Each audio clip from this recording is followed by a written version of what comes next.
ako. So what I do is that I am trained to help people flourish by helping them focus on doing what they do best and to help them discover yung mga natural talents nila, help them understand their strengths and weaknesses so that they will be able to develop lalo yung strengths and then manage yung mga potential weaknesses. So what I'm going to share with you today is about communication styles. But meron akong question. Kung meron, pwede kayong sumagot sa chat box, no? Do you understand how you naturally communicate with other people? Meron ba? Can you please type yes or yung iba naman hindi pa or maybe no or a little bit. Type nyo naman dyan yung answers ninyo. Okay. So ano ba yung communication style? Sabi ni Delmar, no pa. No? Ano ba yung mga communication style? So lahat tayo, we have our own ways or instinctual ways of communicating with people. And the way we communicate, nakikita rin yan ng ibang tao. Kaya minsan masasabi ng ibang tao, alam mo ganito ka or alam mo ganyan ka. So, when we understand the way we naturally communicate with other people, and that will help us become more effective working with other people. At kapag naintindihan mo yung natural style mo, you will begin to recognize also other people's preferred styles of communication that will help you influence them more effectively, especially if you are working with customers or you are working with a team. It's crucial for us to understand the way they communicate. All right. Why? Why is it important? Because the quality of our connections dictates the quality of our lives. Agree ba kayo dyan? Kung maganda yung relationship natin with other people, ma-realize na din natin na actually maganda rin yung maganda yung quality ng life ko because people and our connection with them influence the way we see our lives. So, beyond just sharing information, ang laki din ng influence ng communication sa quality of our relationships. Beyond just giving data, beyond just generating ideas, communicating effectively connects people and helps them collaborate with each other. So kung maganda ang quality ng communications natin with other people, magiging maganda ang quality ng relationships natin at magiging maganda rin yung perception natin sa buhay natin. Agree ba? So it starts with communication. Sino sa inyo ang naniniwala na when communication stops, kunyari hindi ka na, wala ka na, ayoko na tong kausapin. Ayoko nang pag-usapan ng problema namin. Naniniwala ba kayo that it will continue to nurture a relationship when communication stops? Yes or no? Tuloy ba ang working relationships or even romantic relationships kapag nagsimula kayo na ayoko na, I don't wanna communicate with this person, di naman niya ako naiintindihan. Di ba hindi? And ito lang ang hindi natin na-realize. Gusto nating maintindihan tayo ng ibang tao. Pero ang hindi pa natin na-realize is, wait lang, naiintindihan mo ba how you naturally communicate? And that is the reason why ito yung topic natin ngayon is understanding your own communication style because it starts with self-awareness. When you are aware of yourself, you become more effective managing how you connect to people. And then you become more curious and aware about other people's way of communicating. And then eventually maintindihan nyo how to influence them better. So ang goal ng session natin ngayon is maintindihan nyo paano mambudol ng ibang tao. Alright? So joke lang. So mas maintindihan nyo how to influence other people. Okay? Pero huwag nyo na siyang gamitin paano mambudol. Alright. So gusto ko yan, sabi ni Hiko. So again, this seminar natin is just the beginning. You will not get the skills yet, but this is just an introduction for you to be aware. All right. So I would like you to get a paper and a pen. Kasi magkakaroon tayo ng activity. Sabi nga natin, you understand your own communication style. So when you're ready, you have a pen and paper, type 1 naman dyan sa chat box. All right. Okay. Bilis-bilisan natin. Okay. Now, what I'm going to do is this. This is a very short activity for us to understand our own communication style. What I want you to do is when I flash words, a group of words, I want you to think about this. I am. Ayan. I am. And then you look at the set of words and choose 10 na masasabi mo, yes, ganito talaga ako. This is really me. These words, 10 words, resonate with me the most. Okay, so ready na ba tayo? Can you please type 2 kung naintindihan ninyo yung instruction. This will help you determine your natural communication style. Okay, so para hindi kayo mag-overthink, I will just give you 2 minutes to choose 10 words. All right? So let's start. I will give you 2 minutes. I will flash the words and the 2 minutes start now. Okay. So kapag naramdaman nyo yung may tibok ng puso, ay ganito talaga ako. This is what I recognize about myself. Ganito talaga akong tao. Isulat nyo dyan. Lahat ng 10 words na yun. Pwede pa kopya. Sige, katabi ko pa kopya nga dyan. Hindi pwedeng mangopya. Sa'yo Ano lang bang dapat. kopya? Sige. Ikaw ba ay charming? Ikaw ba ay logical? Sa tingin mo ba ikaw ay a problem solver? Kapag magsalita ka ba, ikaw ba ay emotional? Or ikaw ba yung tao na, I am a really helpful person. I love to support other people. Or, ayan, just choose 10 words, ha? Baka, kasi kailangan natin ng 10 words. I am passionate in helping people become the better version of themselves. Ayan, edi sulit mo dito eh. It can be passionate. Meron bang word dyan na passionate? Or ilagay mo, helpful.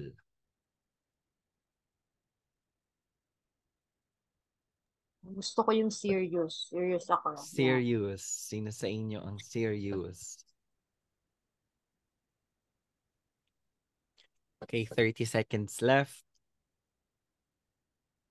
Anyone needs more time? Can you please type me?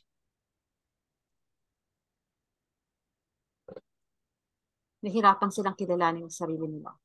Sino ako dyan? Ayan. Kung nakita mo lang yan, kumbaga, iikot mo lang yung mata mo dyan. And then, kung ano yung may bugso ng damdamin sa mga words na yon, yun yung piliin mo. All right. Anyone Thumbs up? needs more time? Can you please type 3 if you need more time? Need more time? Sige, bigyan ko kayo ng another 1 minute.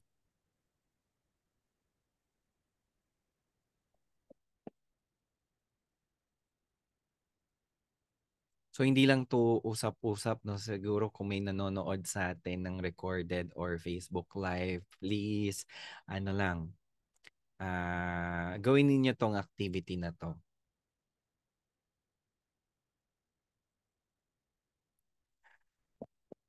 Ayan, this is me not teaching, but it's about you reflecting about yourself. Ayan. So, ang goal natin ngayon is awareness. All right, 15 seconds left.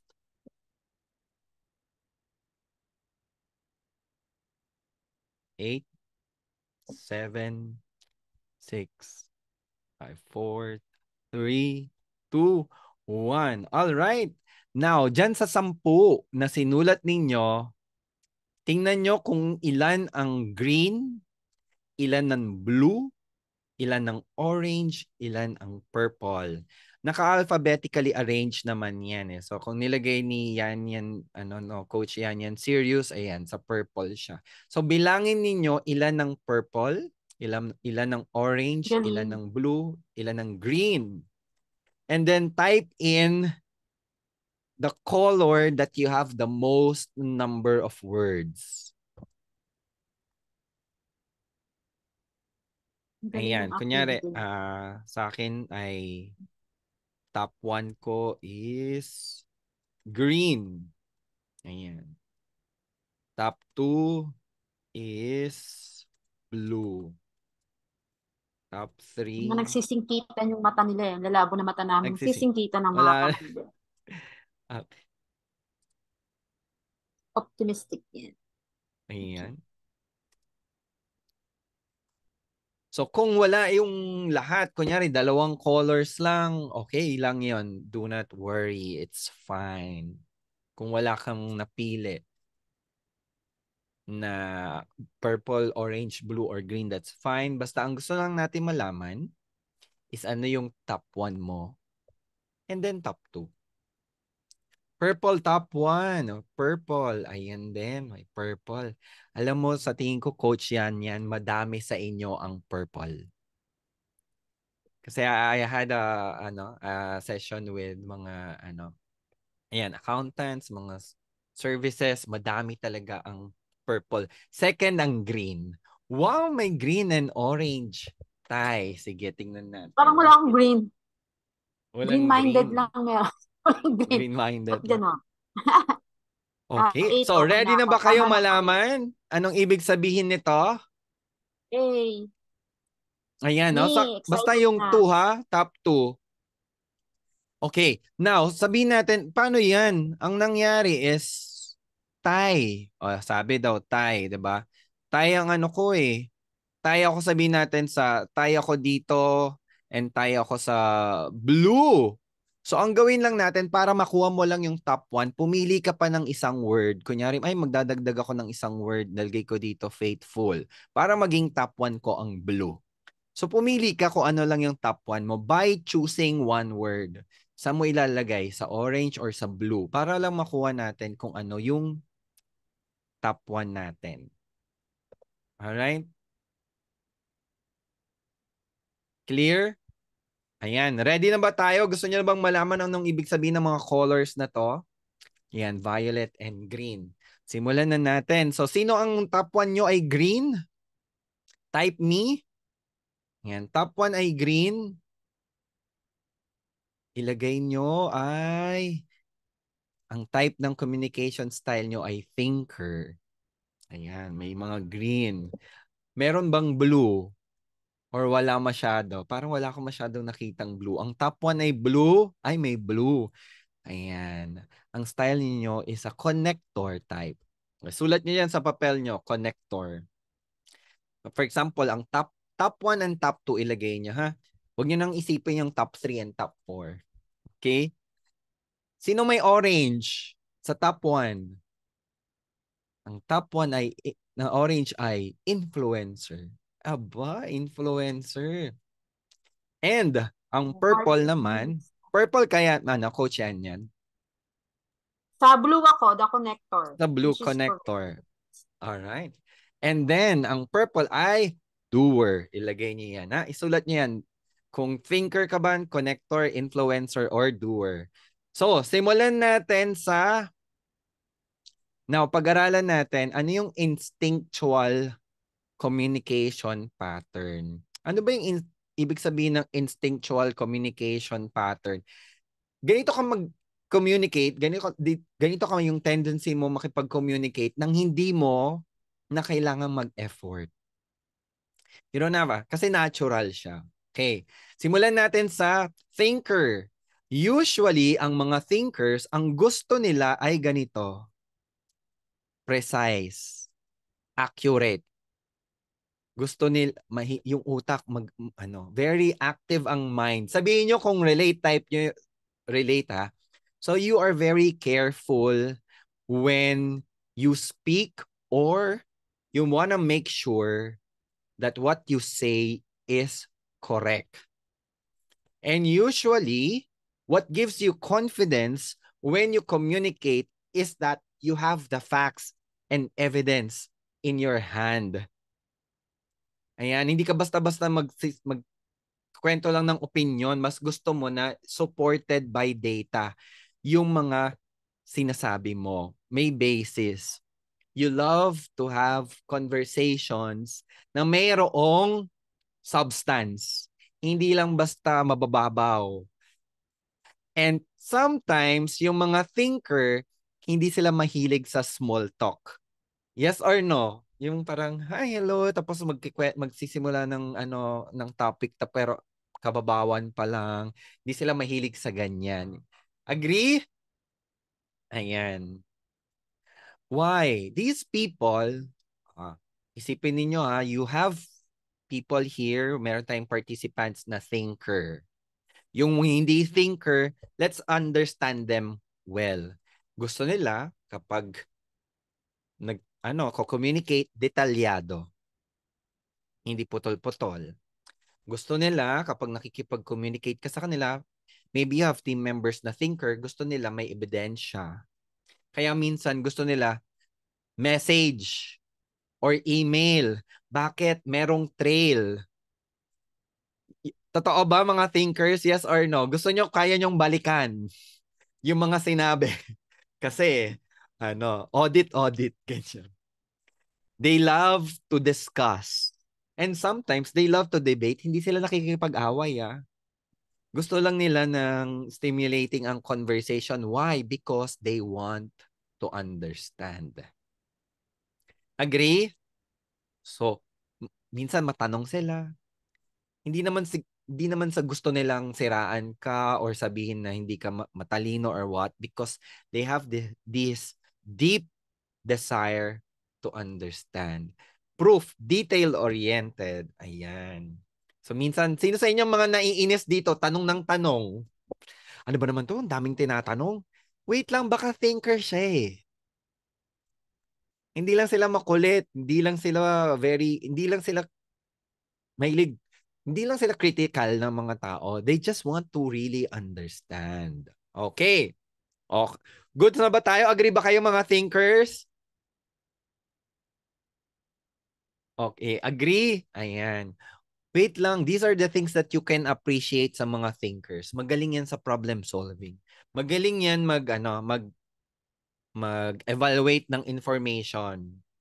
At alam nyo ba, minsan, kapag may kailangan kayong information, tinanong mo yung thinker, alam mo ba, I need this information. Kailangan natin, because we need to make a decision.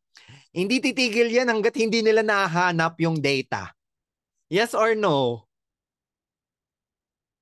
Parang hindi yan makatulog hanggat hindi niya ma-research yung yung mga Tawag po information ng iba needed to dyan. make a good decision. Ayan, ayan. Kaya kung Yan, gusto mo yung tawag-tawa wag yung silang iba. patulugin, very good. Minsan pag ayaw mo silang patulugin, alam mo ba, merong akong problem dito kaya hindi ko lang mahanap yung resource kung saan ko siya kukunin. Ayan, hindi yan makakatulog. Babangon yan. Yes, kakaasar minsan, sabi ni Maris. Babangon yan. Doon naman tayo sa mga connectors. Ang mga connectors, when they communicate, ang focus nila is to build and nurture relationships. Kaya mahilig silang makinig. Ayan. They love to hear about how people feel. Gusto rin nilang malaman kung ano yung mga experiences ng mga tao at ano rin yung iniisip nila. At meron silang ganitong aura. People find them that they are approachable. Kaya madali silang lapitan ng mga tao. Sino yan? Ako yan. Kaganyan ka ba? Yan. Madali kang lapitan. Yan talaga yung Gallup ko, the connector talaga number 1. Connector. Lumabas Oh, talaga siya. nice. And you know what? Itong mga connector, ang galing nilang mag-support ng mga ibang tao and they love people. They love to see people na maging successful. Kaya kapag makikita mo sa sila, uh, they can be surrounded by people who are successful because of their health. Yes or no? Naiiyak na si Yan yan. Ganyan yung mga connector. They love to give words of affirmation. Ayan. Nire-reassure din nila yung mga tao na, don't worry. Everything's going to be, going to be all right or everything's going to be better. Kahit walang proof. Yes or no? Kasi they just want to make sure na relationship are solid. So kapag sila ang nagsalita, compared sa thinker, ang thinker, they want to understand. Mga connector, they want to establish genuine connection with people. They value sincerity. Ang thinker, they value knowledge. Ang connector, they value trust. At ito yung mga ma-appreciate natin sa kanila. They are very good when it comes to interpersonal relationships. They can easily connect and they have this sense of yung parang you will be at peace when you connect with them. You feel safe when you talk to people who are connectors. Yes or no? Doon muna tayo sa magagandang part kasi mamaya sasabihin ko sa inyo kung ano ang negative side ng bawat isa. Okay? May negative side din yan. So, sino sa inyo ang orange or influencer? Heart Meron ba? Evangelista labas. Yan. Heart Evangelista. Okay? Mga influencers naman is this. Hindi lang about TikTok to ha. They have this, pag mga influencers, they are inclined towards motivating people towards action. Ayan, no? So, syempre, kung hindi mo naman may influence ang isang tao, kung hindi naman sila gagalaw because of you. Yes or no? They have a strong need for people to follow them. Kaya they love leading people. Ayan. So, they have this skill na kapag nagsalita sila, parang eto sila yung mga effortless budol ng mga tao. Ay, alam mo ba, ang ganda ng lipstick na to. Napaka i-try mo kaya. Ayan, mapapabili na yung friend niya. Kaya pala sabi ng office mate ko maganda ang yung sunscreen na gamit ko. Bumili din. See? Effortless. Ganyan yung mga ganyan yung mga influencers because when they speak, pag nagsabi sila ng idea, may enthusiasm. Ayan. Hindi lahat ng MLM influencer. Mas madali lang nilang ma-develop yung skill of influencing people dahil natural influencers sila. Okay. They have this sense of sa sarili nila, alam nila na kaya ko to. Ayan. May certain kahit walang proof, feeling nila kahit yung mga desisyon nila, ito yung tamang desisyon for me. And they use motivational language or persuasive language. Meron silang charisma. Yes or no? Na parang nakaka-magnet sila ng tao when they speak. Or napapasunod or may bigat, may presence. Magkakaiba kasi yung influencers eh. Some influencers can be strong in a way na people see them as authority.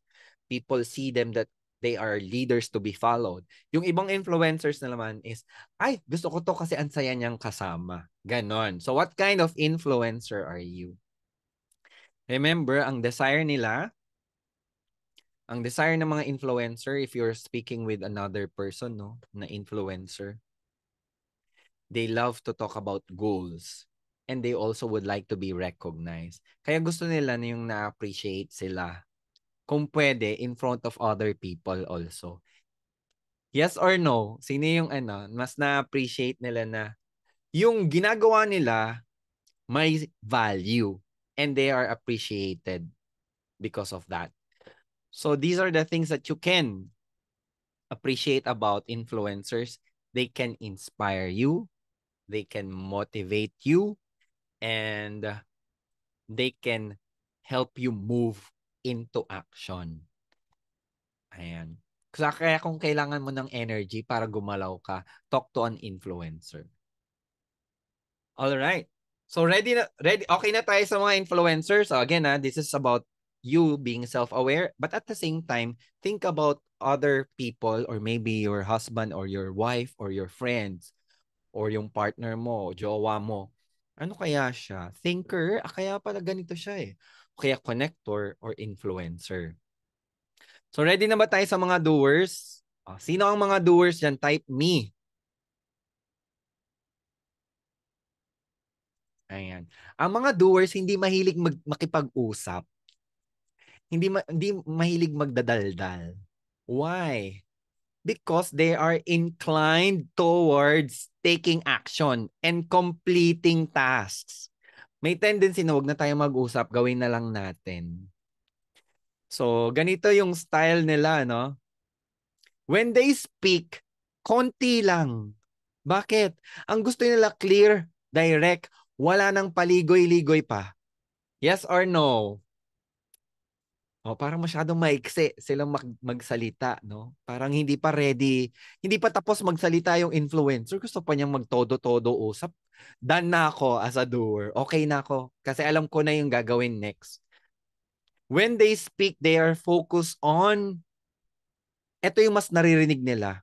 Kapag may nag-uusap, nagsasalita, ano yung steps, at kailan ng deadline, ano yung progress. Yun yung lagi nilang naiisip. What needs to be done and when to finish it.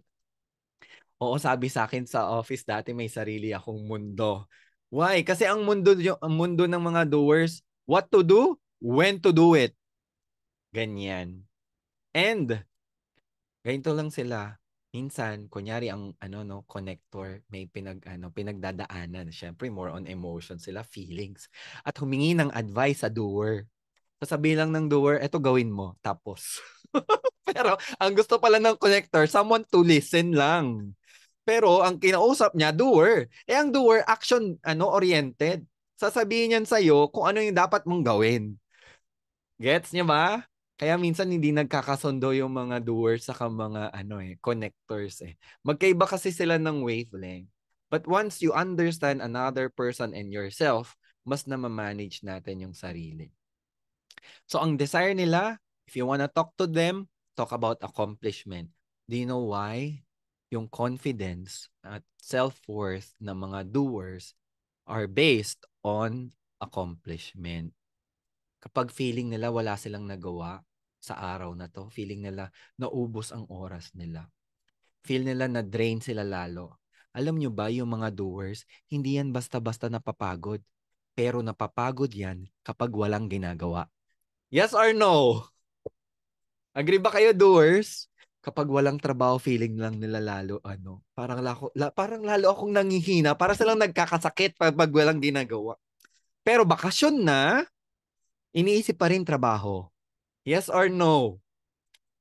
So if you want to motivate a doer, after achieving a goal, bigyan mo sila ng mas challenging na goal. Yun, gusto pa nila yon lalo.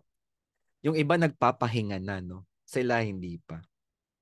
So what can you appreciate sa isang doer? If you want to be efficient, if you want to stay on track, talk to a doer. Babatukan ka lang nila kung madami kang paligoy-ligoy. Kung tatamad-tamad ka tutulungan ka nila or malalaman mo kung ano yung dapat mong gawin. They are good at executing day to day. Ayan. Alright. So, pinakita na natin yung magandang side ng bawat isa. Do you wanna talk about vulnerabilities? So, our natural styles can have strengths, can have power, but they can also create blind spots that will hinder you to become effective in influencing and collaborating with other people. Sometimes, what is strong to us can also be our weakness. Ang nangyayari, nagkakaroon ng negative perception about us. So, ang titingnan natin ngayon ay blind spots na you need to manage. Yung pinakita natin kanina, yun naman yung ima-maximize ninyo. These vulnerabilities, these are the things that you need to manage para hindi mo siya ma-misapply. All right, so let's start with thinkers. Again, sino sa inyo mga thinkers?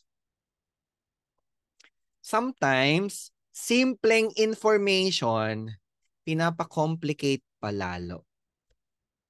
Sometimes, konting information lang ang kailangan ng client, tinodo mo, kulang na lang libro ang ibigay mo. Bakit? Kasi sa mind mo, naiintindihan mo siya. Pero yung client, lalong naguluhan. Yes or no? Ang dami mong binigay. Ang gusto lang pala ng client, bullet points. Lalo siyang nagulo. Ayan. Minsan, na-challenge, mag-execute. Why? Kasi kulang pa yung information eh. Kulang pa yung alam ko.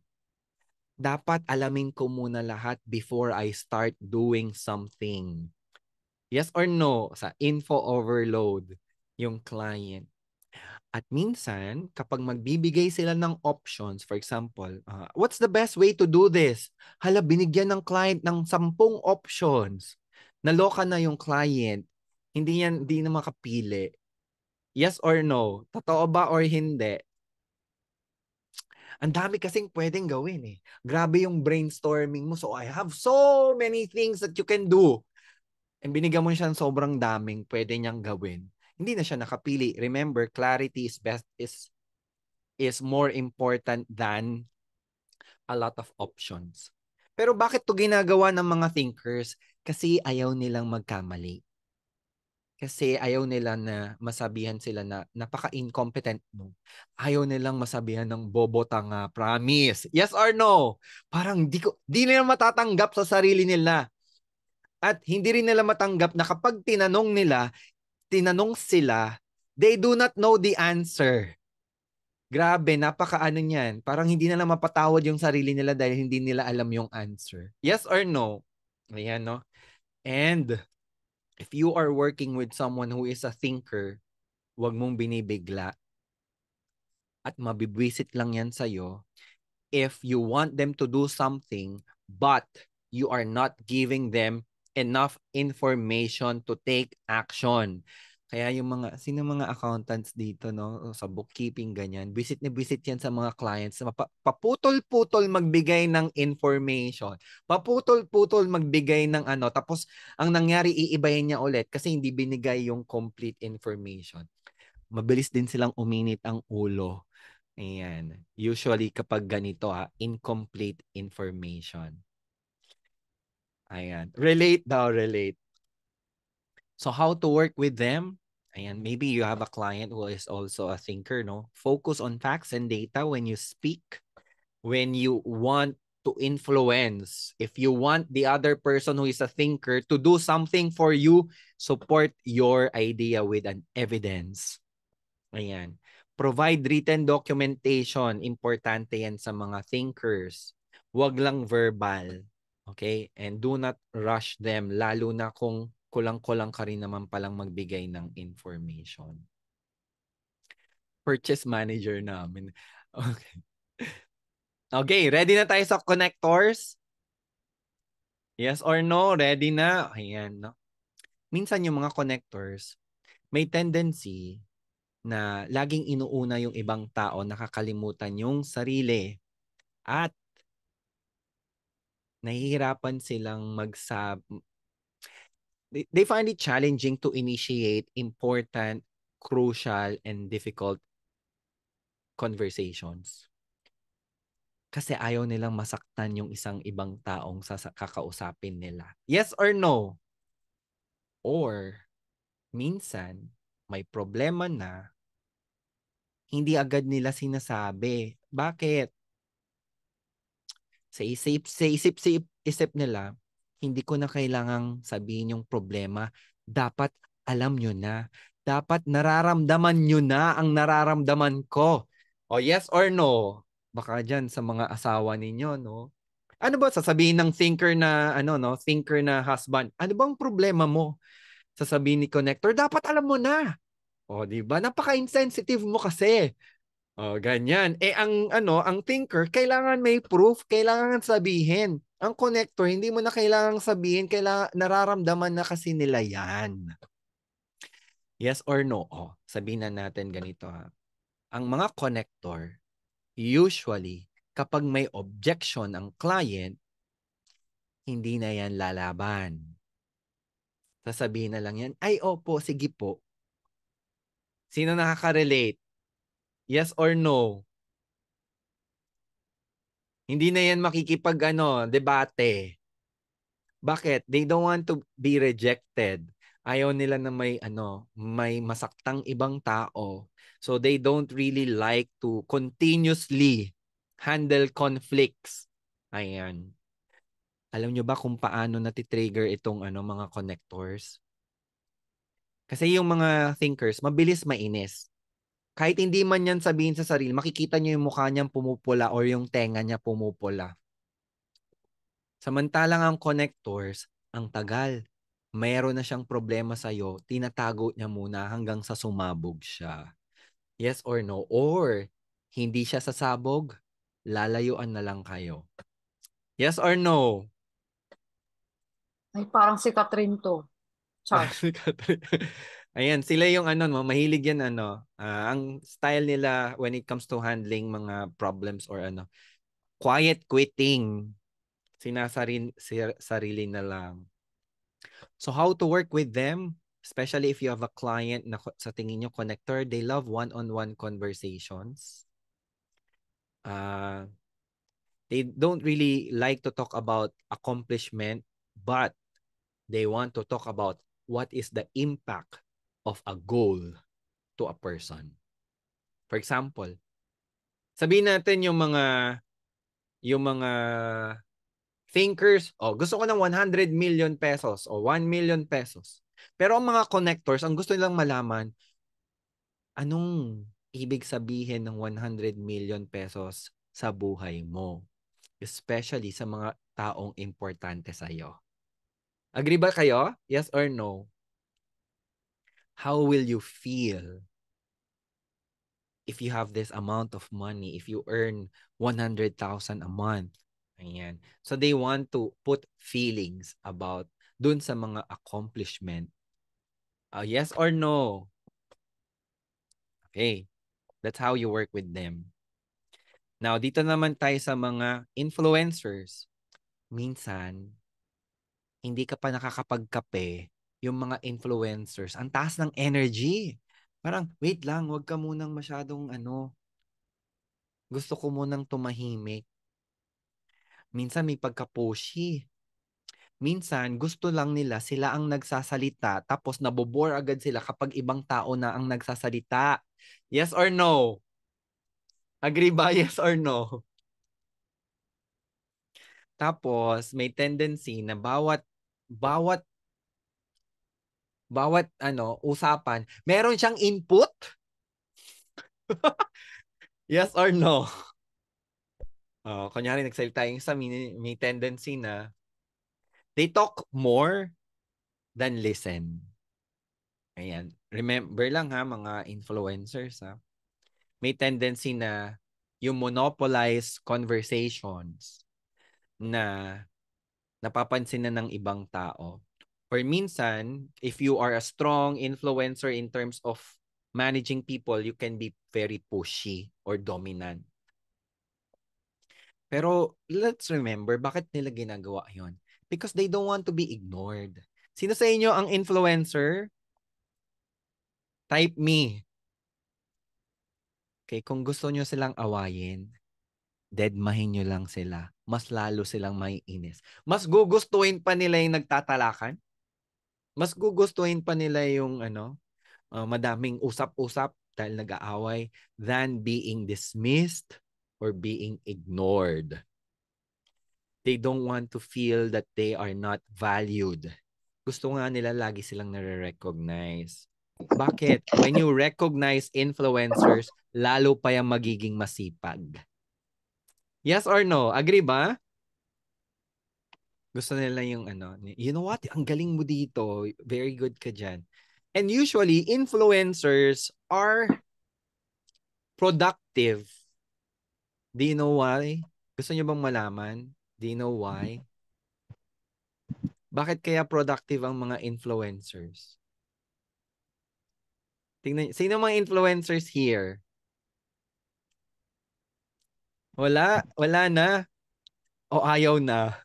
Ayaw nang umamin. Okay. You know what? Ma-realize yung mga influencers, eventually you become more productive because you influence other people to take action. Minsan, madali silang mabored doing things on their own. Pero kapag pinapasunod nila yung ibang tao, sa iba nila pinapagawa, yan, dyan sila magiging productive. So when you talk to an influencer, talk about ideas, talk about dreams, at gusto din nila ng recognition. Let them talk, let them share. But if you are the one speaking to an influencer, make it short. Kasi maiksi ang attention span nila. Influencers love to talk, but they also would like to listen pero short attention span na. Alright. So dito naman tayo sa may pinakamadami, mga doers. Ready na ba tayo para makita ang mga sama ng ugali? Mga doers. Joke lang.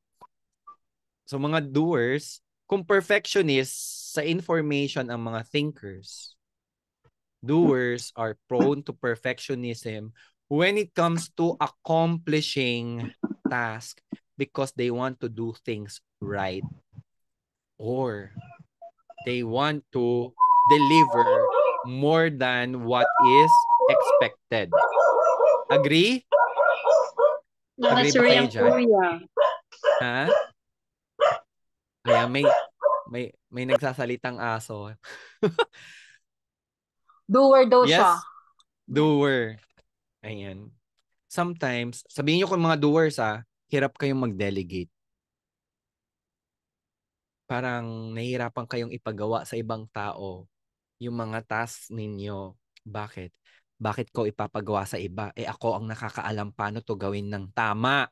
Ang nangyayari, ang dami nyo nang ginagawa. Hindi na kayo nakapag-focus on the most crucial or most important task. Kasi pati maliliit na mga task, kayo pa rin ang gumagawa.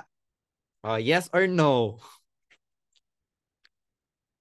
Tapos ang dali nilang ma-disappoint sa gawa ng ibang tao. Konting lang, parang di masyadong magawa. Ayaw ko nang ipagawa dito sa tao na to. Afraid ako na di magawa ng team member. Remember, if you are a doer, may tendency that your team members will feel that you do not trust them. May tendency ka kasi na nagma-micromanage. Kahit ka konting mistake, pinapalaki mo pa. If di magaling bibigyan ng task, ako na lang, nakakapagod mag-explain at mag-delegate. Remember, mga doers, they are internally motivated, internally driven. They feel that they are more productive doing things on their own. But remember, mahirapan kayong mag-expand kung yan ang mindset ng isang doer. Kapag sila nagtatrabaho, please lang, often. Ang mga connectors mahilig makipagdaldalan, even mga influencers, pero wag niyong daldalin ang doer kapag nagtatrabaho. And kapag busy ang doer, huwag kang tumabi sa kanya na nagpapahinga ka. Mabibwisit lang sila. Yes or no? Oh, totoo ba 'tong mga doers? Ang sipag-sipag mo, nagtatrabaho ka, tapos may nakita ka sa paligid mo natutulog. Kunyari ang nanay, no? Nanay doer, naglilinis, tapos yung anak nanonood ng TV sa sala habang yung nanay na, lumayas-layas ka nga dito sa harapan ko. Naiinis sila. Naiinis. Nakakasura. So if you are someone who would like to rest and you see that a doer is working, mag-rest ka sa lugar na hindi ka nila nakikita. Okay? And when you speak with them, talk about actions, talk about results. Wag mo nang ituro sa isang, for example, if you're working with a doer, wag mo nang ituro sa kanya how to do it. Ay, wag mo nang explain sa kanya why. Sabihin mo na lang yung paano to, anong dapat gawin, paano siya dapat gawin, kailan siya dapat matapos. Yun lang, direct. Wag nang drama-dramahan, no? Okay, merong isang doer saka connector nag-uusap. May ipapagawa si connector.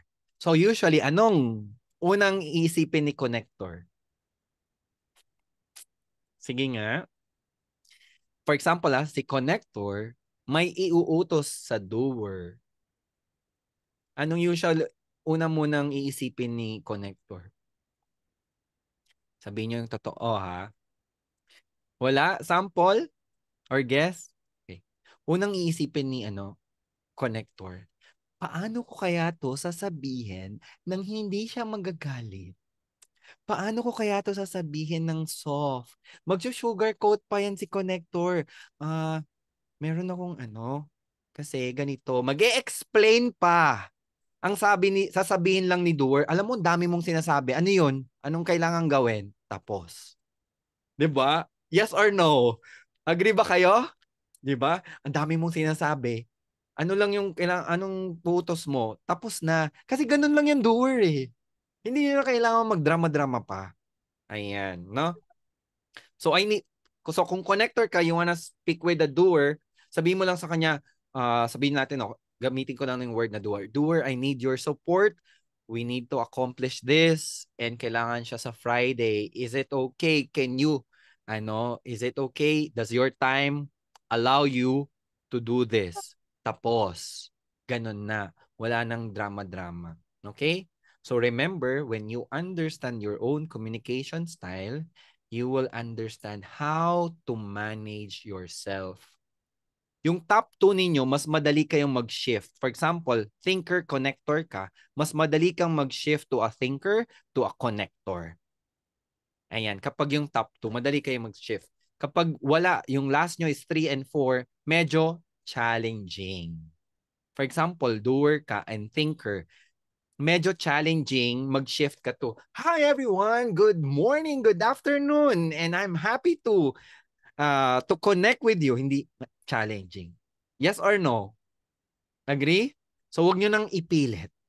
Ang goal lang natin is to maximize yung magandang part ng communication style ninyo and i-manage yung potential vulnerabilities. Ayan. So thank you very much, everyone. I hope that you enjoyed our session. Remember, when you understand each other's communication style, there's a tendency for you to improve collaboration, ma-enhance and productivity because you work well with other people. You will build trust. You can also use this when it comes to resolution of conflicts and also become an effective leaders.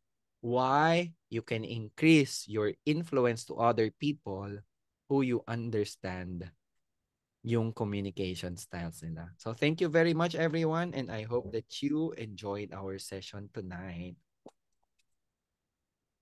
Grabe, pakita nga ng mga screen nyo. Tawang-tawa na kayo sa sarili nyo. Tapos sabihin niya, ako Tawa yan. na kayo? Ako yan. Ganun ang gawin stable. Or asawa ko Ako yan? yan, Or ako ano yan. ko yan? Tawa-tawa. Boss ko yan? Jowa ko yan. Siya yun, siya yun. Oo. Tapos nagtuturuan kayo, mamaya away na kayo kasi ayaw nyo maniwala yung color. Pakita nga ng mga face nyo. Happy ba kayo, guys? Sabi ko sa inyo, sulit tong gabing to eh. Kita nyo, nakilala nyo yung sarili nyo. Welcome. Kaya ito sinasabi ko si Rod, isa siya sa coach talaga ng Kaizen, di ba, coach? Parang ina-unleash mo talaga yung strength tsaka weaknesses, yung vulnerability nyo. So, para mas maintindihan nyo yung sarili nyo tsaka yung ibang tao. So, may times kasi tayo, ang tendency natin, i-judge agad yung tao kasi ganun tayo. Ako yun eh. Minsan dapat, kaya ang dami pa rin relate kasi feeling ko, dapat ganito ka, which is hindi nga siya ganun. So, di ba may tawag Minsan tayo, na Bakel nasasaktan ng mga minsan nasasaktan yung mga connector sa mga doers. Yung mga doers naman naaartehan sa mga doers. Pero kung mas na-realize, ganun pala talaga yung style niya. So nagkakaroon ng intindihan. Minsan ang mas madaling mag-work is yung thinker and doer. And mas madaling magka-work together naman ay yung connector and influencer. Meron diyang iba na yan. connector plus doer, kunyari, connector doer sila. Ang style nila, wag mo na akong pag-isipin, wag mo na akong pag-brainstorming. Sabihin mo na lang yung mga dapat gawin. Gagawin ko naman, hindi ako kontra. Sino sa inyo yung ganon? Yung may doer and ang top one niya relationship builder or connector at top 2 ay doer. Usually gano'n. Ayoko na mag-brainstorm. Kaya na lang mag-isip. Tapos utusan niyo na lang kung anong dapat gawin. Ayan. Ayan. So, may nilagay ako diyang feedback naka-record form. naman to no? Naka-record. Kasi may Yes, opo, nagtanong naka-record. pa-flash po ulit yung nakahanay sa Ayan. Sige. May Na-picturean ko screenshot siya. na. Ipopost natin. So again, thank you so much, Ron. Pero before that, so may questions kayo kay Ron? Para naman, tayo, clap your hands. Ang ganda ng activity natin tonight. Sabi ko na sa inyo, first time itong ginawa sa group, pero yan tayo, di ba? Sabi ko naman sa inyo, we will mix our free webinar ng ating knowledge, professional, and then yung sarili natin, personal development. Isa ito sa personal development. Tama ba? Happy ba kayo guys kay Ron? Let's say thank you naman sa kanyang sharing. Ayan, And dito sa hihingin ko sa group chat, ang pa. dami. You're Oo, welcome, natuwa sila. everyone. Parang sinampal sila ng katotohanan. Aroy. Pero, ang daming nagko-comment. Ako yan, ganyan ako, oo nga. Diba? Ang saya. So, pero the moment na alam nyo na yung strength nyo, yun yung sabi ko, di ba sa inyo, alam nyo na yung strength nyo, doon kayo mag-focus.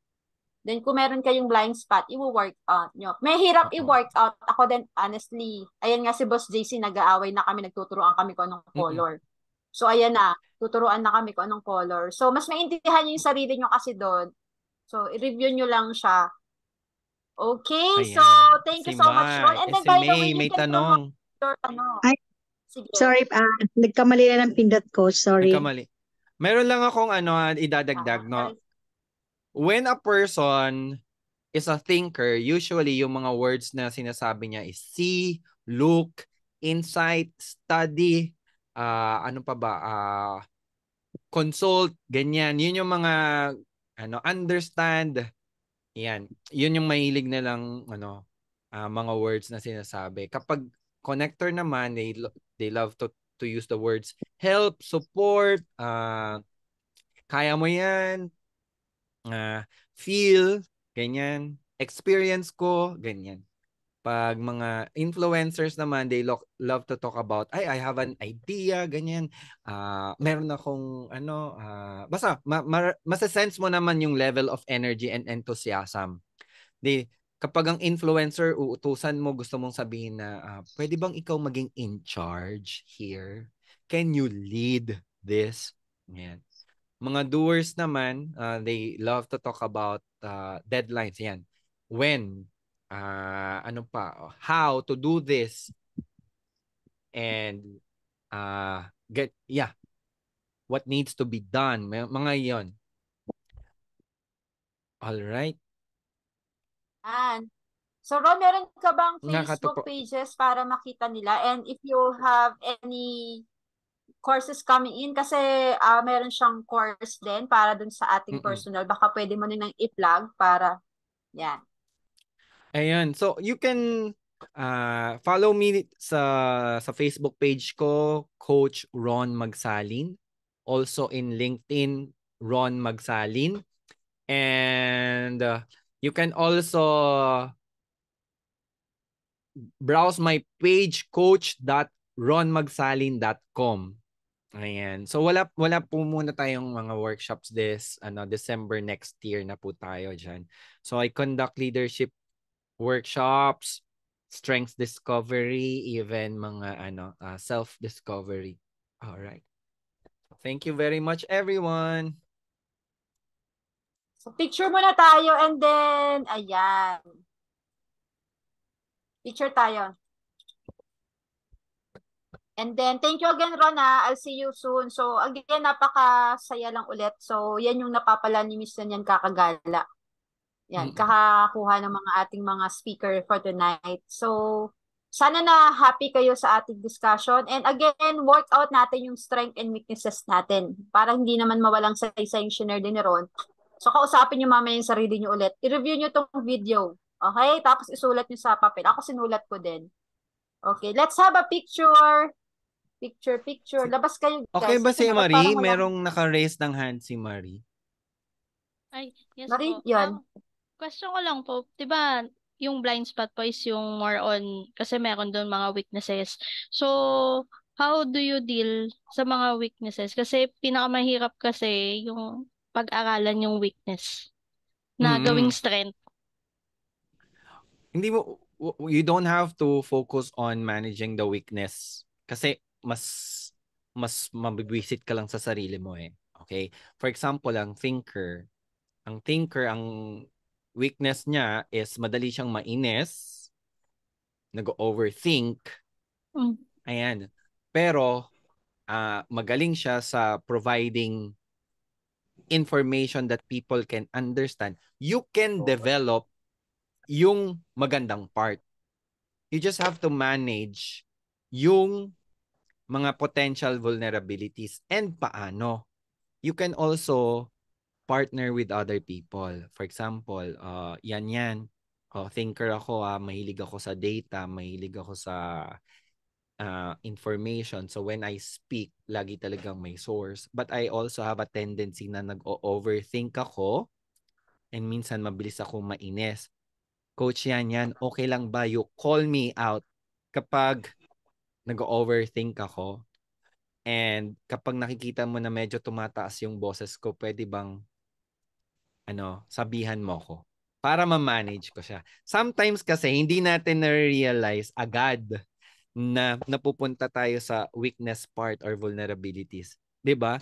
So if you allow other people and you give permission to other people to remind you, vulnerability ka yung pagiging thinker mo or yung connector mo, na-absorb mo na yung mga drama ng ibang tao. Mas madali kang makakapag manage or ma-acknowledge na wait, kailangan ko mag-shift. Madami pang mga skills na i-develop, but this is one thing na I will recommend muna sa inyo. Allow other people. Paano niyo siya ginagawa? Say sa left side, these are my strengths when it comes to communicating with people. Next naman is, di ba pag in-interview, pag tinanong ka, what are your weaknesses? Masasagot niya ba agad? Pero this time, pwede niya magkaroon kayo ng idea. What are your weaknesses? As a connector, I have a tendency to absorb other people's emotion. And because of that, it can affect my energy when it comes to working. Na sometimes I feel tired already just because I am surrounded with people who are sad. Totoo ba yan? Yes or no? Yes. Agree, di ba? Hindi ka naman True. talaga pagod. Na-absorb mo ng emotions ng yun yung potential weakness mo. So, kapag nasulat mo na yan sa papel, nahati mo sa gitna, pakita mo sa mga people who can support you. These are my strengths. Help me develop more my strengths. And then help me manage yung mga weaknesses ko. Ayan. Yan. Parang doon, we have 3 more questions. Nakita ko dito. Yeah. Nasa na yun? Similarity ba ang thinker and doer? Tsaka, coach, is it possible for a thinker-doer na mag-manage ng team? Lahat pwedeng mag-manage ng team. A thinker will manage a team, pero ang style niya of managing the team is like, I am the mind of the team. I'm the one who is good when it comes to brainstorming. I am good at decision making. I am good at stimulating the minds of the team members. Kasi iba-iba tayo ng style of leading people. Ang connector naman when leading people, mas more on I am the heart of the team. I lead my team from the middle. Nasa gitna nila ako. The way I build my team is that through solid relationships and making people feel that they are in part of the circle. Ganon sila mag-lead. Agree ba kayo dyan? Ayan, ang mga ang mga influencers Yes. naman, the way they lead is, kumbaga, I am an inspiration and motivation of the team. Hindi man sila mahilig hindi sila role model in terms of I am productive on my own because I can complete tasks, but they are the inspiration, the voice of the team. Ganon yung mga influencers. And because of that, nagiging productive yung team because yung mga influencers, nakikita yung mga team members, nakikita yung influencers that I really would like to follow this person. Very charismatic siya. Ayan. Ang mga doers naman, they lead. Kung ang influencers, parang mouth yan of the team, ang mga doers, sila yung mga hands and feet. Nagiging role model sila because sila yung sila yung expert on how to accomplish mga certain tasks. So parang sila yung mga tao na they love to work well with other people also. So anyone can be a great leader. You just have to to make sure ano ba yung brand ko as a leader. At pwede nyong kaya ako ang tagline ko kasi thinker and connector. Kaya ang tagline ko is a coach with a listening mind and a listening heart. So madaling mag-shift ako to when do I need to use my mind? When do I use to use my heart? Alright. Leadership by example, mga doers. Ayan. So Ayan, thank you so much, Coach Ron. So, yes. May pa-flash lang ako, sir, sa screen. So, I want to present this certificate of recognition to Coach Ron Magsalin in appreciation of his invaluable contribution as resource speaker during the webinar on the topic of understanding your communication style. So, December 7, 2023 via Zoom conference. So, from accounting people who would like to say thank you, Ron, for super jam-pack na information sa aming mga sarili. So mamaya may nangangamoy away lang naman mamaya sa kanilang mga asawa, mga jowa. Aawayin na nila. Panonood nila yan. So tingnan mo, ikaw to. Yan. Sino gagawin yan mamaya? Panoorin mo tong webinar namin. Mag-color coding tayo mamaya. Sino gagawa niyan mamaya? Ayan. Thank you so much. And last thing, picture taking. And then we can, may bibigay na akong link kasi bukas meron tayong free webinar. Baka nakakalimutan nyo, may free webinar bukas ng 8 a.m. Pa-flash ko na lang din yung punong-puno tayo ng mga webinar. Tsaka 8 a.m. tsaka 7 p.m. bukas. Para lang, again, kayo aware. Hindi nyo ma-miss out yung opportunities. So, dalawa yan. 8 a.m. tsaka 7 p.m. Guys, sino pwede mag-take picture? Naghang yung kabilang PC ko. Sino kaya pwedeng do the honor? So, smile na lang kami. Kasi nakahang si Ron sa isa kong laptop. Sa isa, hindi naman. Ba't gano'n? Sige, so smile na lang ba ako? Sino pwedeng mag-take picture, guys? Jen, are you there? Sige, smile na lang ako ba kami? Lang. 1. Sige, Ron. Thank you. Sige, sisend ko na lang. Okay, 1, 2, 3. Isa pa. 1, 2, 3. Ayan.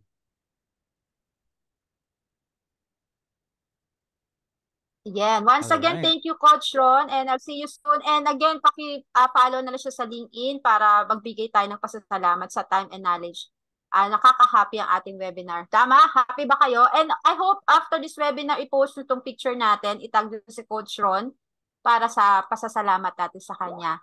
Alright?